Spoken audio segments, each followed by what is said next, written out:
Hey guys, it's Kate, and I am in my happy place. We just got done with the holidays, and I am falling slowly in love with these Marie's Masters watercolors. So I am actually sitting here enjoying a cup of tea and working on my voiceover for my latest watercolor and doodle. So I hope you'll join me today in just playing around with some marks on paper. If you have watercolors, grab them and your favorite brush and get cozy after eating way too much for holiday meals and get some nice quiet time for just you. So I wanted to go in with just some basic colors. I'm just starting to play around with this palette, and so mostly it's just kind of experimenting and seeing how the colors lay down on paper. If you've tried different kinds of watercolor, you'll notice a lot that they behave way differently depending on the brand and sometimes even the color. And so I'm just kind of getting to know the paints and seeing what they do. And it's just so much fun and relaxing just to put some marks on paper and not care about where anything goes and just have fun.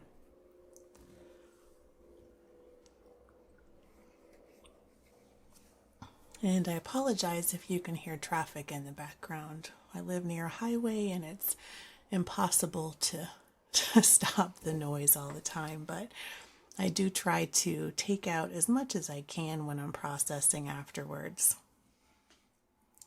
So I just made some basic shapes here. I didn't really have anything in mind except maybe doing a very basic composition, and I just kind of went with some primary colors here, and they're just sort of blending on the page where they lay down.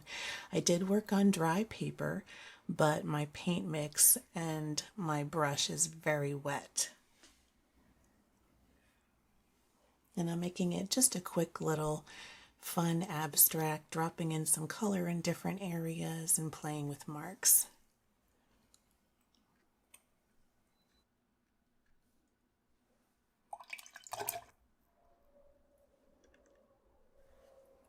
I'm working today on my personal go-to. It's B watercolor paper, which is 100% cotton, 140 pound. And I know you can get some lighter weights, but I always go for the 140. And the thicker you go, the less buckling you'll have. I've used many different 140-pound papers, and I have not found one yet that doesn't buckle. But if you put it underneath a book or something like that afterward, it'll be fine. It'll flatten right back out for you if you're worried about that. And it just depends on how much moisture you use. So I definitely was going for the texture with this one. I've got different drops of color in some areas, and I love how the yellow goes on so nice over the darker blue. It's really impressive. And then once all that dries with the lovely texture, I go in with my paint marker and a couple other things. So I'm just sort of following along where the natural lines are in the paint. And first I'm starting with these outlines while I think of where I want the next elements to go. And I love this paint marker. It dries permanent and it writes really nicely. I got it at Hobby Lobby, and it's just an acrylic marker, and it's waterproof once it dries, just like a fine liner or something else.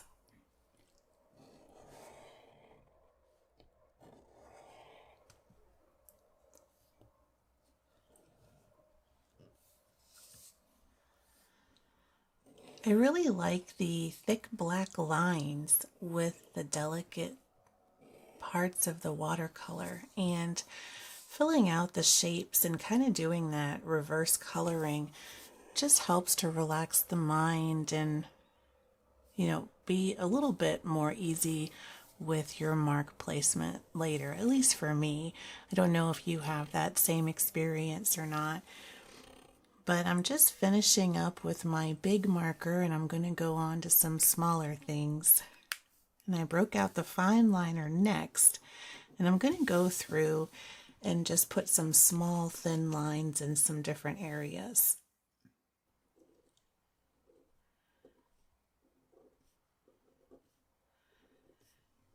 And these fine liners are also waterproof, so if you did want to go back in and add more watercolor or any other kind of watery media after placing this, you absolutely could.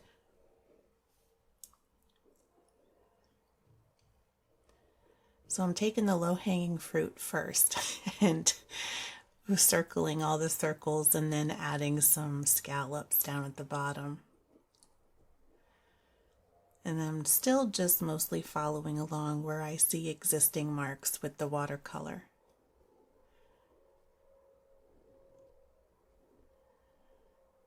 And here's where I kind of diverge from that a little bit. And I wanted to play with some more lines, but be a little bit more fluid and organic. And so I put down a series of lines to color this shape in.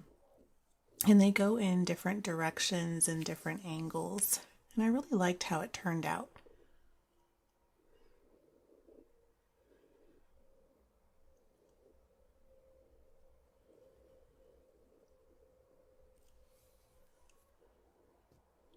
And I decided to fill in my balls for some extra contrast.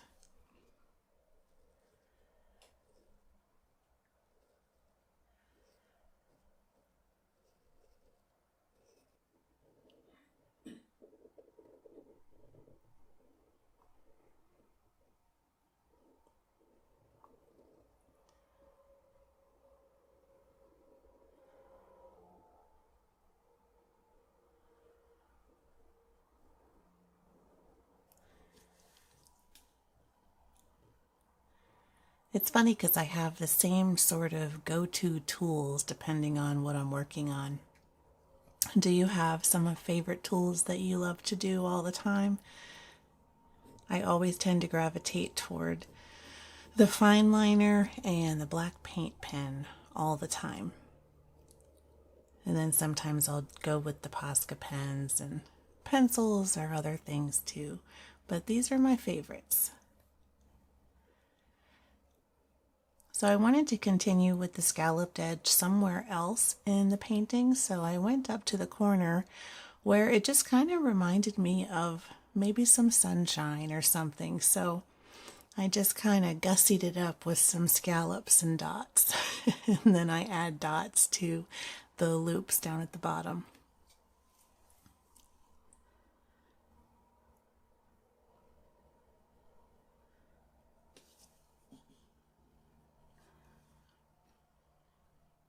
And this ended up being a pretty quick, fun little project. I think altogether the painting took about 4 or 5 minutes maybe, and all of the doodling was about 10 or 15 once it dried.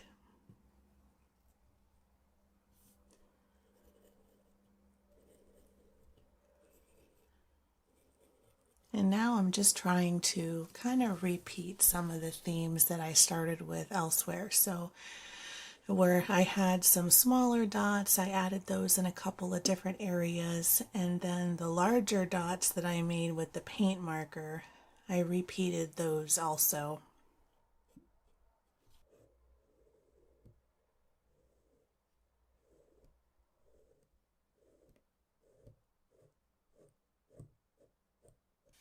And then I did a little bit of a variation on the scalloped edge with those triangles, and then finishing up with some more lines.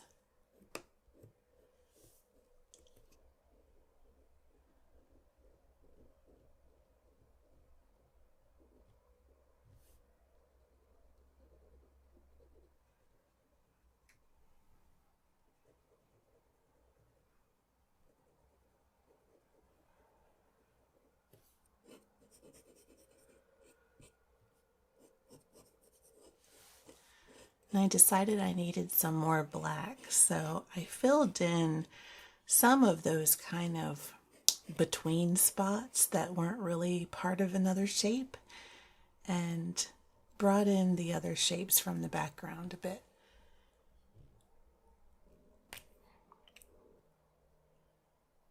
And last but not least, I had to break out the white pen. And I'm continuing adding some contrast and just some little bits here and there just to make it pop.